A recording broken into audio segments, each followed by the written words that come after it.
자, 반갑습니다. 자, 우리 인강드림의 입문 과정에서 부동산 거래 신고에 관련되는 법률이 출발을 합니다. 여러분, 이 부동산 거래 신고에 관련되는 법률은 약 7, 8문제 정도가 출제가 됩니다. 출제 비중이 높죠. 자, 출제 비중이 높은 데다가 이 단어는 살짝 또 어렵기도 합니다. 지금 1편에서 입문 과정에서 여러분들이 1편에 있는 공인중개사 법령은 소감이 좀 어떻습니까? 하면 뭐 대체적으로 뭐 암기할 것이 많다. 또는 좀 헷갈리기도 합니다. 이런 표현들을 하지만 그래도 자격시험을 취득하는 데 있어서 점수 따기 제일 좋은 파트가 1편 공인중개사 법령이었고 시험기관에서 전체 40문항 중에서 70%를 출제하겠다 이렇게 예고를 합니다. 제가 하는 이야기가 아니고 시험기관에서 예고가 되어 있습니다. 자, 그러면 40문항에 70%면 4, 7, 28, 28문항이 나오죠. 자, 나머지 30% 중에서 지금 보고 계시는 부동산 거래 신고에 관련되는 법률 2편은 굉장히 중요합니다. 또 살짝 좀 어렵다 그랬죠. 자, 그런데 이 파트가 아무리 어려워봤자 출제해야 될 부분들이 정해져 있습니다. 그래서 부동산 거래 신고에 관련되는 법률은 모두 3개 파트로 준비가 됩니다. 첫째, 부동산 거래 신고 제도. 두 번째, 외국인 부동산 취득. 세 번째, 토지 거래 허가에 관련되는 내용으로서 1장, 2장, 3장으로 구성이 되어 있고 4장, 5장은 관련되는 내용이니까 그냥 장으로는 큰 의미는 없습니다. 여기 거래 신고에 관련되는 법률 4문항 정도 출제가 됩니다. 8개 중에 4개. 그 다음 외국인 부동산 취득 무조건 하나 나옵니다. 이 짧은 내용에서 무조건 하나가 나온다. 이게 또 의미가 있는 거죠. 10년 연속 출제했습니다. 자, 토지거래 허가제도 2에서 3문제. 그래서 약 8문제 정도가 출제가 되는데 여기서 하나 정도가 빠져서 뭐 제재라든지 포상금 이런 부분에서 하나 물을 수 있을 겁니다. 자, 어쨌든 관련되는 내용이 8개인데 1장, 2장, 3장을 지금부터 수업을 할 겁니다. 그래서 여러분들은 입문 과정에서 부동산 거래 신고 제도 가장 비중이 중요하고 또 현실적인 법률이죠. 지금 밖에서 여러분들이 부동산을 하나 샀다, 팔았다. 그러면 반드시 부동산 거래 신고를 해야 되고 여기에 관련되는 내용을 위반하면 제재가 따라오게 되어 있습니다. 자, 그런 제도가 출발을 합니다. 자, 1번 거래 신고 제도입니다. 첫 번째, 거래 신고 의무자와 신고 대상인데 그림을 보면서 체크를 하겠습니다. 자, 이런 이야기를 하고 있죠. 물건을 파는 사람 갑이 있습니다. 아파트 같이 생겼습니까? 자, 집을 파는 사람을 매도인이랍니다. 사는 사람 을을 매수자라 하겠죠. 여기 개공사가 지금 중개를 하고 있는데 자, 이 두 사람이 계약을 뭐 아파트라고 치고 5억에 사고 팔았습니다. 그러면 우리는 이 5억에 매매를 했다 이렇게 말하죠. 그러면 이런 매매한 사항을 신고하는 제도, 이 제도가 부동산 거래 신고 제도니까 자, 그림을 보고 계십니까? 첫째, 여러분들은 누가 신고해야 될까요? 부터 의미를 가져야 되죠. 신고 의무자 나타났습니다. 이렇게 대답을 합니다. 직거래를 하면 이렇게 신고하고 중개 거래를 하면 이렇게 신고합니다. 자, 직거래라는 말은 개공사 없이 파는 사람, 사는 사람, 우리 두 사람이 사고 팔자 이거죠. 직거래를 하면 누가 합니까? 당사자가 공동으로 신고를 합니다. 다만 당사자 중 일방이 국가나 지자체 등이면 누가 신고한다? 국가 등이 신고합니다. 요거 굉장히 중요합니다. 여러분, 국가의 물건을 사거나 팔았다. 그러면 어느 쪽 한 일방이 국가면 국가는 거짓 신고를 할 일이 절대로 없죠. 그래서 국가가 신고를 합니다. 시험에서 한 2-3번 나왔습니다. 중개거래입니다. 자, 이렇게 이제 개공사가 개입이 돼 있습니다. 개공사가 개입이 돼 있으면 매도인, 매수인, 개공사 중에 누가 신고를 해야 될까요? 하니까 개공사가 거래계약서를 작성 교부하면 해당 개공사가 신고를 하여야 한다. 아주 의미 있습니다. 이거를 슬쩍 할 수 있다 이러면 틀립니다. 그래서 공부하시는 수험생 여러분들은 첫 번째 난관점, 아니 하여야 한다와 할 수 있다가 뭐가 차이가 나는데 그냥 할 수 있다 하면 왜 틀리는데 이렇게 접근하니까 이 단원이 어려운 거예요. 자, 우리는 하여야 한다를 절대적 사항이고 놓치면 안 된다, 위반하면 안 된다는 뜻이에요. 할 수 있다라고 들어오면 해도 되고 안 해도 되잖아, 그죠? 그래서 하여야 한다와 할 수 있다를 가지고 굉장히 스트레스를 많이 받게 될 건데 오늘 이거 하나 기억합니다. 중개 거래를 할 때는 개공사가 신고를 할 수 있다가 아니고 반드시 개공사가 신고를 합니다. 자, 그러면 매도, 매수인, 개공사 중에 반드시 개공사가 신고를 하니까 이렇게도 나오겠죠. 당사자 가벌은 신고 의무가 없다. 이래도 맞는 말이죠. 그죠? 그리고 여기까지 익히셔야 됩니다. 중개 거래를 할 때는 반드시 개공사가 신고를 합니다. 자, 신고 의무자를 정리했다면 이제 뭐를 신고해야 되느냐? 이런 문제가 생겼겠죠. 그래서 자, 상단에 동그라미 2번 신고 대상 굉장히 중요합니다. 부동산의 매매 계약을 신고합니다. 자, 그래서 반드시 매매만 신고한다는 것 익히셔야 됩니다. 임대차, 뭐 경매, 상속 이런 거 신고하지 않습니다. 판결 이런 것들이죠. 반드시 매매 계약만 신고한다. 그리고 택지개발 촉진법 등 여러 가지 법에 따라서 공급계약 신고 대상입니다. 그리고 위 법률에 따라 선정된 지위를 분양권 거릅니다. 여러분 분양권 뭐 P가 얼마 붙었네, 마이너스 P가 생겼네 이런 말 들어봤습니까? 그때 분양권도 사고 팔면 신고해야 됩니다. 그리고 도시 및 주거 환경 정비법에 따른 입주권도 신고 대상이다. 자, 신고 대상 시험에 잘 나옵니다. 매매, 그다음 뭐 공급 계약, 분양권의 매매, 입주권의 매매도 신고 대상이다. 신고 대상 정리됐습니다. 자, 이제 정확하게 어디 가서 신고해야 될까요? 궁금하지 않나요? 그래서 체결일로부터 30일 내로인데 거의 뭐 해마다 시험에 나옵니다. 원래 이게 60일 내로 신고했었어요. 근데 이제 법이 개정됐다고요.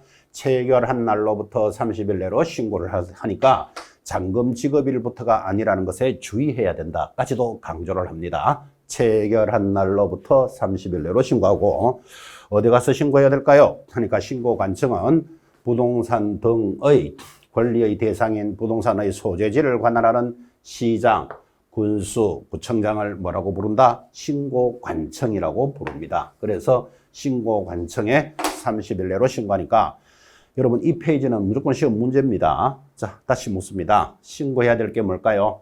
부동산의 매매계약, 공급계약, 분양권, 입주권을 거래하면 신고하는데 언제까지 합니까? 체결일로부터 30일 내로 어디? 부동산이 있는 시장, 군수, 구청장. 우리는 이를 신고관청이라고 신고관청에 신고해야 되는 아주 중요한 단원입니다.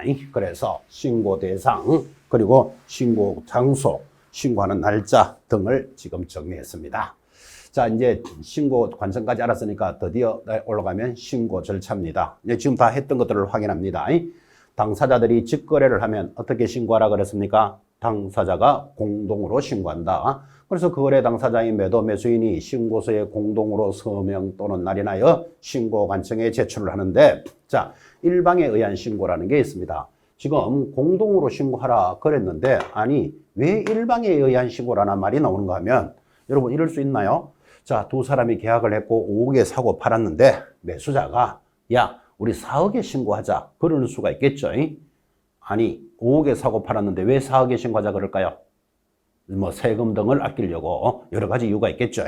자, 그때 매도인이 그래 좋다 뭐 5억에 팔았지만 4억으로 신고하자 그러면 공동신고가 되겠지. 그런데 매도자가 아니 5억에 사고 팔은 걸 나는 4억에 신고를 못하겠다 그러면 이 값은 얼 때문에 신고를 못하고 있잖아, 그죠? 그래서 30일 내로 신고 안 하면 이게 500만 원 과태료입니다.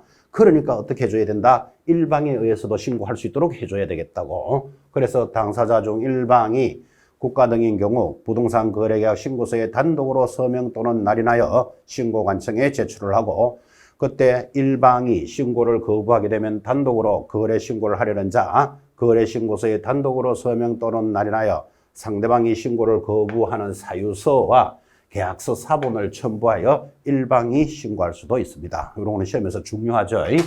자, 일방이 신고할 수도 있다. 그 다음 일방이 신고를 할 때는 가져가는 서류가 뭡니까? 하면 사유서와 계약서 사본을 제출하게 되어 있습니다.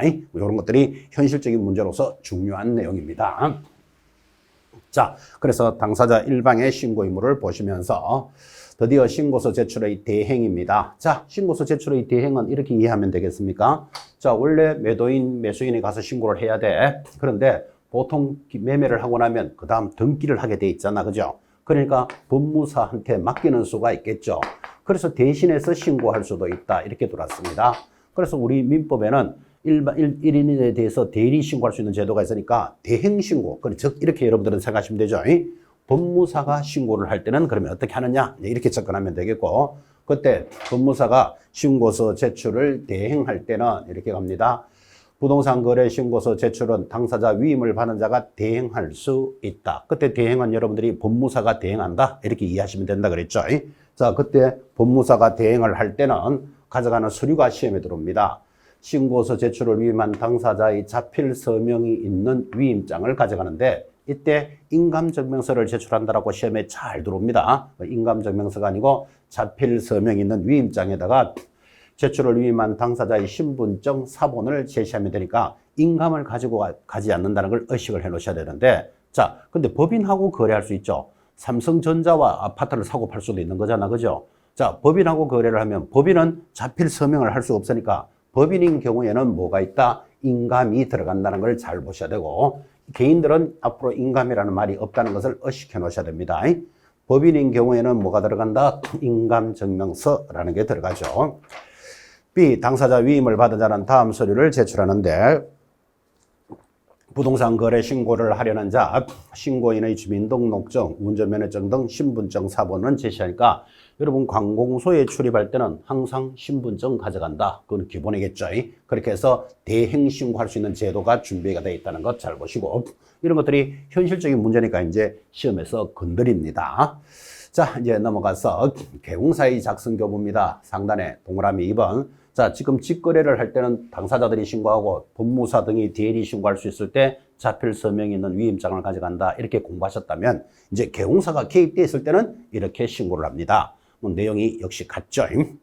자, 이제 개공사에 의한 신고입니다. 부동산 거래 신고를 하려는 개공사, 계약 신고서에 서명되는 날이나여 제출하는데 당연히 당사자들은 신고 의무가 없다. 아까 전달돼 있죠. 자, 개공사가 중개를 할 때는 반드시 개공사가 신고를 하니까 여기까지 나온다 그랬죠. 당사자들은 신고할 의무는 없다까지가 정확하게 정리됩니다. 자, 이때 이제 신고서 제출의 대행입니다. 아까 당사자들을 대신할 수 있는 법무사가 대신할 수 있다고 예를 들었다면, 자, 개공사 신고를 제출할 수 있는 사람을 대행하는데, 자, 거래 신고를 하는 개공사의 위임을 받은 누가 대행합니까? 소속 공인중개사가 대행할 수 있다. 이것도 중요하죠. 여기에 중개보조원이 대행할 수 있다. 이렇게 들어가면 틀려요. 소속 공인중개사는 신고서 제출을 대행할 수 있고, 그때 개공사의 신분증 사본과 위임장이 제출하지 않는다는 게 시험에 들어옵니다. 여러분 잘 알다시피 소공사는 고용신고가 돼 있으니까 자기 신분증만 딱 가져가면 신고관청에서 김갑동 찍어보면 어느 중개사무소의 소속 공인중개사라는 게 나타나죠. 그래서 소공사는 신분증 사본만 제출하면 되지 개공사의 위임장 등을 제출하지 않는다는 것 굉장히 중요합니다. 요 대행 신고의 대행에 있어서는 요 부분을 꼭 잡고 계시고 앞으로도 계속 추진할 겁니다. 소공사가 대행할 수 있고 소공사는 개공사의 위임장 등이 제출되지 않는다. 이게 시험용이다 그랬습니다. 자, 이제 이어지는 단원 상당의 정보 시스템 이런 것들은 참고로 보시면 되고, 4번 업무의 전자적 처리입니다. 자, 여기 또 비교적 좀 중요합니다. 전자적 처리라는 말은 전자문서로 신고할 수 있다는데 우리말로 하면 인터넷으로 신고할 수 있다 그런 뜻이에요. 여러분 너무나 잘 아시다시피 지금 세월이 인터넷 시대죠. 그러니까 신고를 직접 가서 하는 것을 직접 방문 신고라고 한다면 인터넷으로 신고할 수 있고, 지금 현장에서 일어나는 신고는 90%는 인터넷으로 신고가 되겠죠. 그래서 전자신고는 이렇게 하라 이런 뜻이에요. 앞으로 전자신고라는 전자문서에 의한 신고라는 말도 이 시대에는 굉장히 중요합니다. 자, 당사자, 공동신고, 국가, 단독신고, 개공사는 전자문서로 방법으로도 할 수 있다. 즉 인터넷으로 할 수 있다 이 말이에요. 그때 해제, 정정, 변경 신고도 전자문서로 할 수 있는데 다만 일방인 신고를 거부하는 경우와 부동산 거래 신고를 대행할 때는 전자문서로 할 수 없다. 이게 시험용이죠.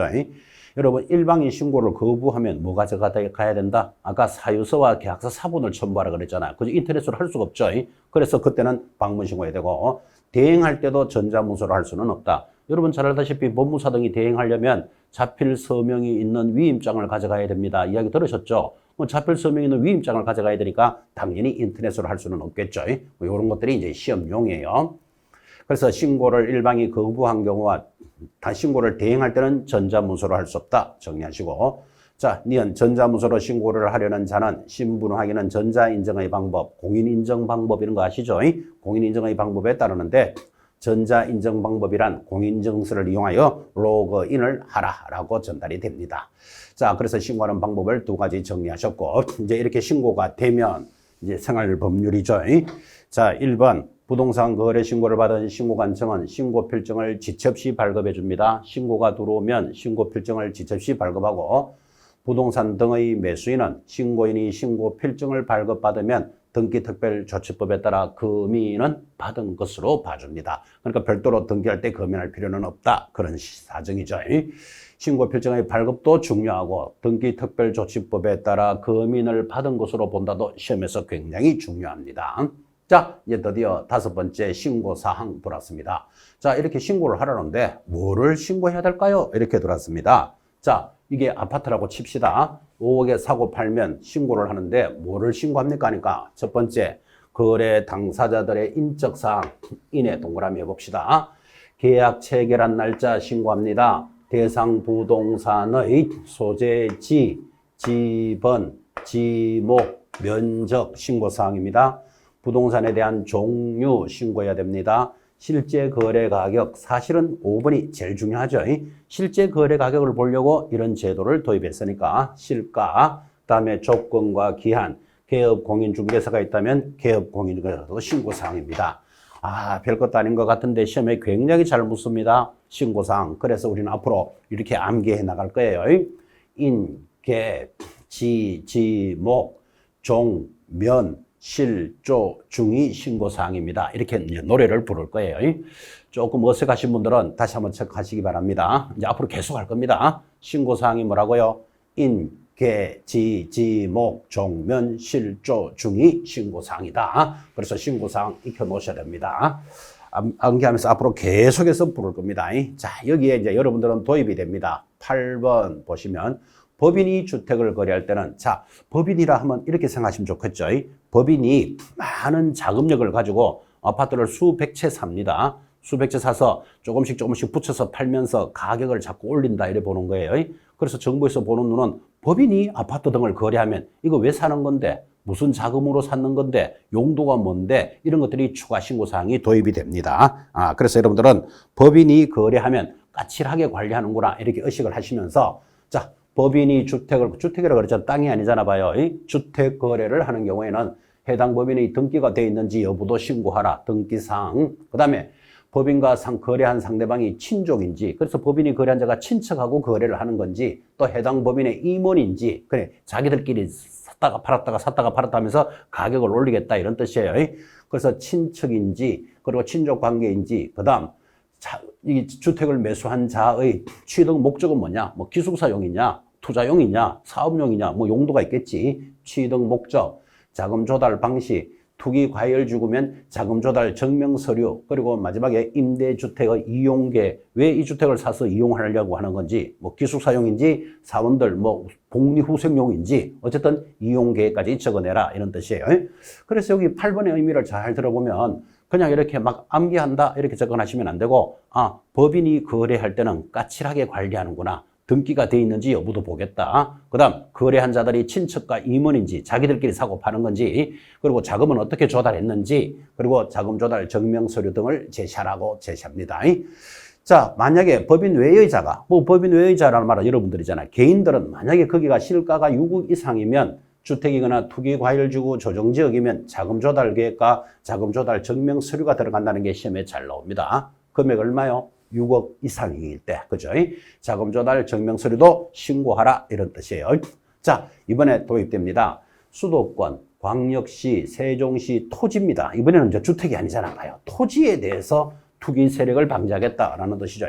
토지의 지분 거래 시는 금액과 무관하게 자금 조달 계획서를 제출하는데, 이 지역, 수도권이나 광역시, 세종시가 아닌 지역은 6억 이상일 때만 자금 조달 계획과 관련되는 내용들을 합산합니다. 자, 그래서 토지도 금액은 얼마다? 6억 이상인데, 이거는 수도권에 있는 토지들에 대해서 관리하겠다. 그 개념을 좀 익혀 놓으시기 바랍니다. 매수인이 단독으로 서명 또는 날인하여 자금 조달 계획, 입주 계획서를 신고관청에 제출하는데, 매수인 외의자가 제출하고자 할 때는 매수계획공사 헤드 거래계약의 25일 내로 입주계획서를 제출합니다. 아까 들으셨죠? 신고 며칠 내로 해야 된다? 30일 내로 해야 되잖아. 그죠? 그러면 그게 관련되는 자금 조달 계획서 등은 최소한 언제까지는 갖다 줘야 되겠다? 25일까지는 제출하라 라는 취지 가볍게 보시면 됩니다.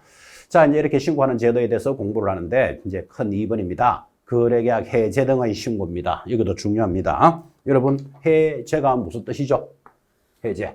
자, 계약을 신고를 다 했는데 계약이 중간에 깨졌습니다. 깨질 수 있죠. 자, 매도인, 매수인이 뭐 계약금, 중도금이 지급됐다가 사정이 변경되면 마음이 바뀌거나 하면 우리 이 계약을 없는 걸로 하자. 그럴 수도 있죠.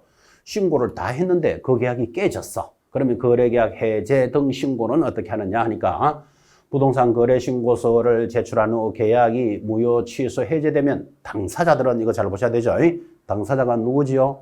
매도, 매수인은 30일 내로 공동으로 신고를 할 수 있다, 하여야 한다, 하여야 한다. 이게 중요하다고요. 이걸 시험에 어떻게 했는가 하면 당사자들은 30일 내로 신고를 할 수 있다. 그러면 틀려요. 당사자들은 반드시 깨졌다고 신고를 해야 돼. 그래서 하여야 한다. 근데 요거 대비해서 중요한 거. 만약에 개공사가 신고서를 제출한 후 해제 등이 확정되어 개공사가 해당 개공사의 해제 신고 요청을 할 경우에는 개공사는 해제 신고를 뭐 하여야 한다, 할 수 있다, 할 수 있다라고 들어와 있다고. 그래서 이것을 여러분들은 의식해서 보지 않으면 절대로 못 맞추죠. 당사자들은 신고를 하여야 한다. 개공사는 신고를 해줄 수도 있다. 그럼 개공사는 신고를 안 해도 된다는 뜻이잖아, 지금. 그죠? 왜 그럴까요? 하니까. 자, 두 사람이 5억에 계약을 했다가 중간에 어떤 사연으로 계약이 깨졌다면 계약이 깨지는 사유는 갑과 을이 계약을 깨지 개공사가 계약을 깨는 사람이 아니죠. 그래서 깨진 사람들이 반드시 신고를 해 주어야 한다. 지금 이 문제잖아. 그죠? 그래서 의식을 딱 해놓으셔야 돼요. 신고를 다 했다가 계약이 깨지는 이유는 당사자들이 계약을 해지했으니까 당사자들은 해제 신고를 하여야 한다. 그런데 개공사는 해줄 수도 있다. 됐습니까? 이거 의식해 놓으셔야 됩니다. 자, 이번에는 계약의 변경 신고입니다. 신고를 다 했는데 그 계약의 내용이 변경이 됩니다. 자, 변경에 대해서는 복잡하지만 내용이 가볍게 들어오니까 변경 체크하시고 당사자 또는 개공사는 거래계약 신고 내용 중 다음의 어느 하나에 해당되는 사항이 변경이 되면 등기특별조치법에 따라 등기 신청 전까지는 변경 신고를 합니다. 조금 복잡하죠. 그래서 지금 입문 과정에서는 변경할 수 있다. 이까지만 알아치도 됩니다. 어떤 거 변경합니까? 거래 지분 비율, 지분, 그리고 면적, 기한, 거래 가격, 중도금, 잔금 지급일이 바뀝니다. 예를 들어서 3월 1일 은행에서 잔금을 대출받아서 내겠다 하고 3월 1일 잔금 지급일을 결정했는데 은행에서 이틀 늦어집니다. 뭐 그럴 수도 있는 거잖아. 그죠? 그러면 잔금 지급일이 바뀌면 변경할 수 있다. 그런 취지예요. 가볍게 보시면서 변경할 수도 있구나. 변경 신고 방법 가볍죠. 당사자 또는 개공사는 거래계약 변경 신고서라는 양식이 있습니다. 변경 신고서에 서명 또는 날인하여 신고 관청에 제출을 합니다. 자, 그때 3번 공급계약과 전매계약, 즉 분양권 입주권의 경우에는 분양가격과 선택 품목은 당사자 일방이 단독으로 신고를 할 수도 있다. 변경 신고할 때, 자, 입주권 분양권에 있어서 선택 품목, 옵션 비용이라고 들어보셨나요? 베란다 확장 비용, 뭐 시스템 에어컨, 뭐 이런 거 등등이 있겠죠. 이런 것들은 단독으로 신고할 수도 있다. 자, 4번 변경 신고를 받은 신고관청은 확인한 후 지체 없이 해당 내용을 변경하고 변경 내용에 따라 신고 필정은 재발급해 주겠습니다.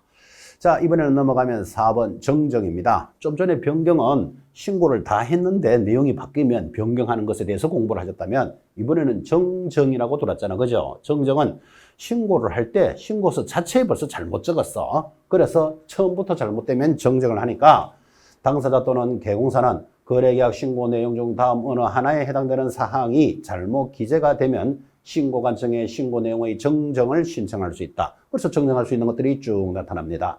당사자 주소가 잘못 적었다. 역삼동 19번지로 주소를 적어야 되는데 적을 때 역삼동 17번지로 잘못 적었다니까요. 처음부터 잘못 적었다면 주소 정정해 주겠다. 전화번호, 휴대폰 번호 이런 것들을 정정해 주겠다. 이게 정정 사유죠. 1, 2, 3, 4가 5인데 자, 입문 과정에서는 이렇게 정정할 수 있구나 까지만 들으셔도 장합니다. 이제 이게 시험에서는 이거는 정정할 수 있느냐 없느냐, 변경되느냐, 정정할 수 있느냐 이런 식으로 물어 들어올 때가 좀 힘들죠. 해봤자 문제는 한 문제인데 이제 여러분들이 어느 정도 기준이 잡히면 정정할 수 있는 사유는 왜 정정을 해야 되고 이거는 왜 변경을 해야 되는지 그런 원리도 한번 설명을 할 겁니다. 그러니까 지금은 정정할 수 있는 사유를 보시고 자 그때 상단에 2번 정정 신청의 방법 가볍게 읽으시면 되겠죠. 그리고 정정 신청을 받은 신고관청은 정정사항을 확인한 후 지체 없이 해당 내용을 정정하고 정정한 내용에 따라 신고 필증을 재발급해 줍니다. 5번 신고 내용의 조사입니다. 이제 조사에 대해 관련되는 것 가볍게 체크하시고 특히 이때 국토장관은 거래 신고나 해제 신고 등에 대해서 이 내용이 정확한지 가짜로 신고했는지 등을 확인하기 위해서 신고관청과 공동으로 조사도 나갈 수 있다라는 제도가 도입이 됐으니까 가볍게 확인합니다. 자 이렇게 신고 내용을 확인한 신고관청이 어디죠? 시장, 군수, 구청장은 그 결과를 시도지사에게 보고하고 이 시도지사는 이 내용을 매월 한 번 국토장관에게 보고하여 우리나라에서는 부동산 거래 매매가 일어나면 전 내용이 국토장관 책상에 한 달 만에 다 올라갑니다. 자, 그러니까 이제 우리나라의 모든 사고 팔았던 매매 계약에 대한 신고 사항은 국가가 자료를 쫙 가지고 있는 거죠. 그래서 그런 5억에 사고 팔았다라는 이런 내용들이 등기부에 기재됨으로써 이제 특별하게 투기를 못하게 하겠다. 여러분 이 앞에 사고 팔은 사람이 5억에 사고 팔은 것을 아는데 이거 10억에 사기가 안 쉽죠. 그래서 이 모든 거래 신고한 내용은 등기부에 기재를 해서 부동산 투기를 억제하겠다라는데 이 내용의 제도가 있습니다. 자 다시 한번 정리해 볼까요? 자 이게 강남 역삼동에 있는 아파트입니다. 그러면 계약을 했으면 체결일로부터 30일 내로 시장, 군수, 구청장, 강남구청장에게 신고를 하면 신고사항이죠. 그 내용을 강남은 서울 소속이죠. 그럼 서울시장에게 시도지사에게 보고하니까 서울시장에게 신고청이 보고를 해주고 시도지사는 즉 서울시장은 이 제도를 모아서 매월 한 번씩 국토장관에게 보고하겠다. 스토리가 그렇게 나가는 겁니다. 자 이제 이렇게 해서 신고가 돌았으면 이게 정확한지 틀리게 했는지 가짜로 했는지 확인을 해봐야 되겠어. 그래서 우리는 이것을 신고 내용의 검증이다 이렇게 부르고 여기서 체크하실 것 검증은 국토장관은 체크하시고 마지막에 줄 하나 꺼셔야 됩니다. 검증 체계를 구축 운영합니다. 그래서 국토장관이 시스템을 만들어 놓고 그런 뜻이에요. 체계는 국토장관이 만들고 검증은 누가 하느냐 하면 신고관청 시장, 군수구청장 자기에게 신고가 돌았죠. 그래서 신고관청이 적정성을 검증하도록 되어 있습니다. 이거 반대로 돌릴 수 있겠죠. 국토장관이 적정성을 검증해야 한다 하면 틀려요. 그래서 신고관청이 적정성을 검증하고 신고관청은 검증 결과를 해당 부동산 소재지를 관할하는 세무서장에게 통보하면 세무서장은 그 내용을 가지고 국세, 지방세 부과를 위한 과세 자료로 활용하겠다. 아까 신고사항 아시죠? 인, 계, 지, 목, 종, 면, 실조 중 매수매도에는 인적사항, 계약일자, 실거래 가격, 종류, 지목, 면적 이런 것들이 신고가 됐으니까 그런 신고를 세무서장에게 연락해서 자 파는 사람에게는 양도세, 사는 사람에게는 취득세를 매기는 자료로 활용하겠다. 스토리가 이렇게 갑니다. 신고 내용의 검증이었습니다. 자 드디어 7번 제재가 들어옵니다. 자 이 제재도 거의 한 문제거리가 되는데 여러분 이 제재는 한 페이지잖아 이게 그죠? 뭐를 위반하면 이렇게 공부하는 것 공부 안 되는 사람의 전형적인 모양입니다. 자 부동산 거래 신고 제도는요 위반했다 하면 무조건 500만 원 이거 딱 정리하는 거예요. 그럼 500만 원 아닌 거 두 개만 잘 봅니다. 위반했다 하면 자동으로 500이니까 아닌 거 두 개를 잘 보는데 첫 번째가 뭐가 있다? 3천만 원짜리 과태료예요. 자 그럼 3천만 원짜리 과태료인데 굉장히 과태료가 세죠. 3천만 원짜리. 그런데 여기에 몇 종류가 있다? 하나, 둘, 세 종류가 있잖아요. 그러면 여러분들은 공부를 하심에 있어서 이렇게 해야 되죠. 자, 500만 원 부동산 거래 신고는 위반했다 하면 500만 원짜리 과태료인데 500만 원짜리 아닌 것 두 개를 잘 봐야 된다. 아닌 것 첫 번째가 3천만 원짜리 과태료예요. 자, 근데 3천만 원짜리 과태료는 개수가 모두 몇 개? 세 가지. 여기까지만 공부를 하시더라도 반은 된 거죠.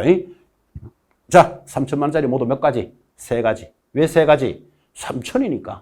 됐습니까? 별도로 막 뭐는 이렇게 공부하는 사람 돌았으면 잊어버린다 그랬잖아. 그죠? 그래서 전부 500만 원짜리 과태료인데 아닌 것 3천만 원짜리 종류가 몇 개? 세 개. 그때 가장 중요한 게 이겁니다. 거래 대금 지급을 증명할 수 있는 자료. 이거 위반하면 3천만 원짜리 과태료예요. 2번 매매 계약을 체결하지 않았음에도 불구하고 거짓으로 신고하거나 3번 해당 계약이 해제되지 않았음에도 불구하고 너잖아 거짓으로 해제 신고하면 3천만 원짜리 과태료예요. 자, 불구하고 들어가고 있습니다. 3천만 원짜리가 제일 센 놈입니다, 이거. 그런데 3천만 원짜리가 모두 몇 개? 3개. 왜 3개? 3천이니까. 됐죠? 자, 첫 번째 거래 대금 지급 증명 자료. 나중에 이거 여러분 수업할 때 이제 여친 사건 이런 말까지 할 거예요. 이거 위반하면 3천. 불구하고 위반하면 3천만 원짜리 과태료입니다. 자, 나머지는 쫙 500만 원짜리 과태료입니다. 그러니까 눈 감고 500만 원짜리 과태료를 정리하시는데 500만 원짜리가 아닌 게 하나 있다니까요. 그게 취득가액의 5% 과태료가 따라옵니다.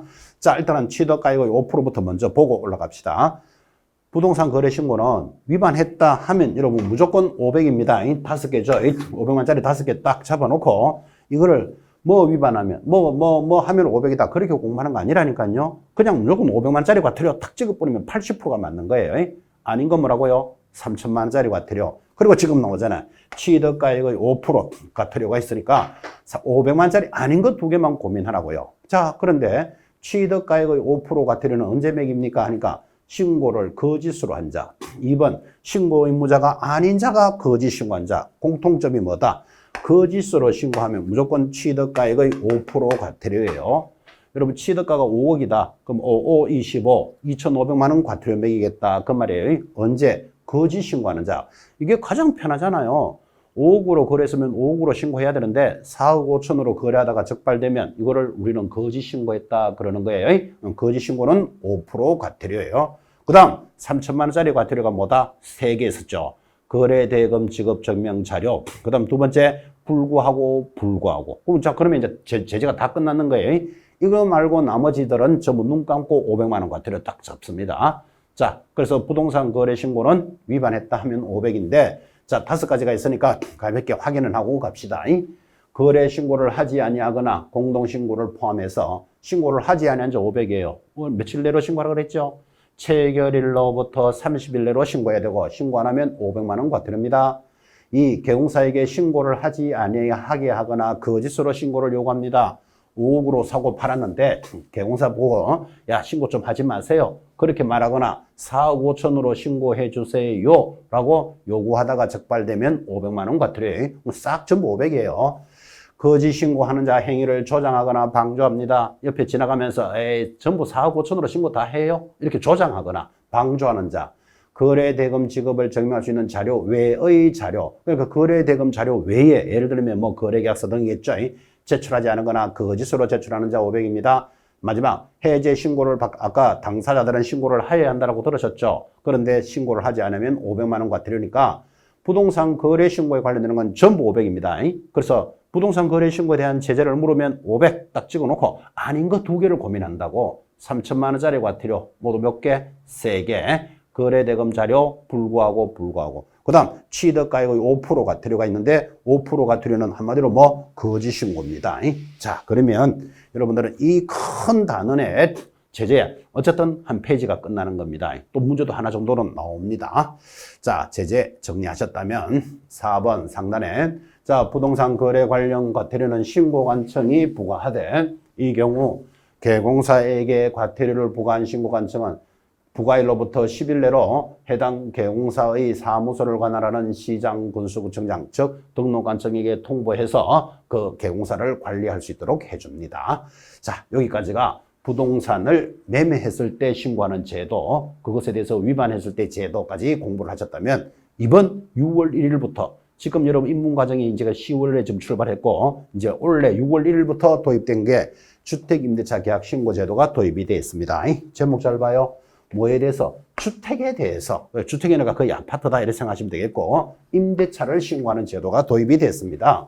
6월 1일부터 시행을 하는데 국가에서 처음 만드는 제도를 만약에 이거 위반하면 100만 원 과태료인데 국민들에게 야 신고 왜 안 해서 100만 원 과태료 매기면 국민들이 좀 불편하죠.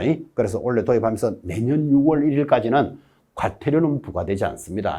그러니까 신고 안 해도 관계는 없겠다 이런 뜻이겠죠. 제재가 없으니까. 그런데 시험 공부를 하는 여러분들은 기억하셔야 됩니다. 주택임대차 신고가 도입되어 있고 위반하면 100만 원 과태료입니다. 근데 내년 6월 1일까지 과태료는 유예 제도가 도입이 되어 있는데 자, 주택에 대해서 신고 제도니까 누가 신고해야 될까요? 어떤 계약을 신고할까요? 궁금하지 않나요? 자, 1번. 신고 대상 주택은 당연히 주거용 건물의 전부 또는 일부입니다. 주거용 건물이니까 아파트라고 생각하시면 제일 편하겠죠.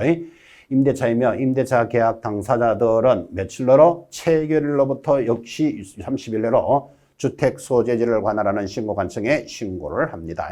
부동산 거래 신고가 똑같죠? 날짜 언제? 체결일로부터 30일 내로 어디 가서 해야 된다? 그 부동산이 있는 시장, 군수, 구청장에게 신고를 해야 됩니다. 그래서 이때 조심할 거 개공사가 신고를 한다는 제도가 없다는 걸 조심하셔야 돼요. 아까는 했잖아요. 매매는 당사자들이 직거래를 하면 당사자들은 신고를 해야 한다. 근데 개공사는 신고를 해줄 수도 있다. 그런데 개공사가 개입되면 반드시 개공사가 해야 되니까 당사자들은 신고할 의무가 없다까지 공부했다면 주택임대차 신고는 임대인과 임차인이 신고하지 개공사는 신고 사항에 들어가지 않습니다.